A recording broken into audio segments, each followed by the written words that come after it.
Hello, I'm Tim Smith with the Adams County Historical Society, and welcome to our first edition of Monuments Monday.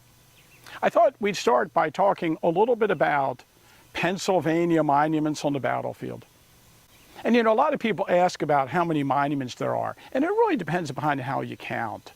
The park generally tells people, and they've said this for years, there's about 1,300 monuments, markers, and tablets.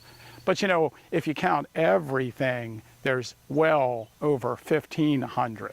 And again, there's a discrepancy about, when to count things as monuments and when not to, especially when you get into markers and tablets. But Pennsylvania is interesting. A lot of Pennsylvania units put up monuments initially in the early 1880s. And then what happened is the state legislature passed an act providing funds for every regimental association from the state of Pennsylvania to put up a monument. But many of them had already established their regimental monument. So those units used the money they got to build a new monument. And then they often took the original monument and moved it to a secondary location. Or they took the money and they added to the monument that had already been in place and made it more elaborate. So Pennsylvania monuments all over the battlefield are kind of interesting to study in this sense. So this is the 93rd Pennsylvania Infantry. This is the Lebanon County unit. So if you go to the Pennsylvania Monument, you can look at all the names of the men in this unit from Lebanon County. And they were part of the attack on July 2nd. We are along the Weichert Farm Lane. And at the end of the battle on July 2nd, as the Southerners were making one last attempt to capture Little Round Top, Wofford's Georgians were actually coming up the Wheatfield Road here and had overrun a Union artillery battery.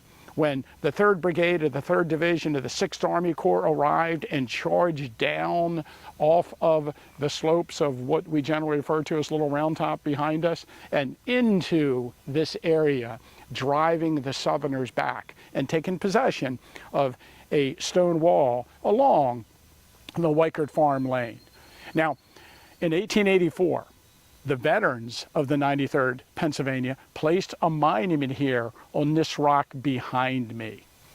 Now, when they got their appropriation from the state of Pennsylvania to put up a more substantial monument, they actually moved the original monument up to the top of a rise of ground behind us. And again, I know some people are going to say, that's not Little Round Top.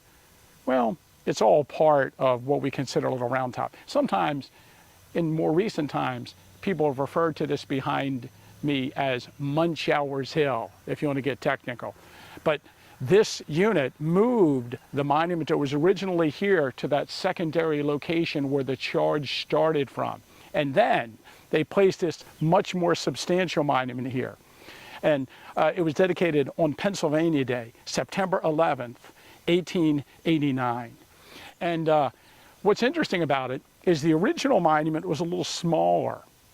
And so it was on top of a rock, and we'll show an image of it here. Carved into the rock was 3rd Brigade, 3rd Division, 6th Army Corps, July 2nd and 3rd, 1863. And you can see that inscription in the photograph.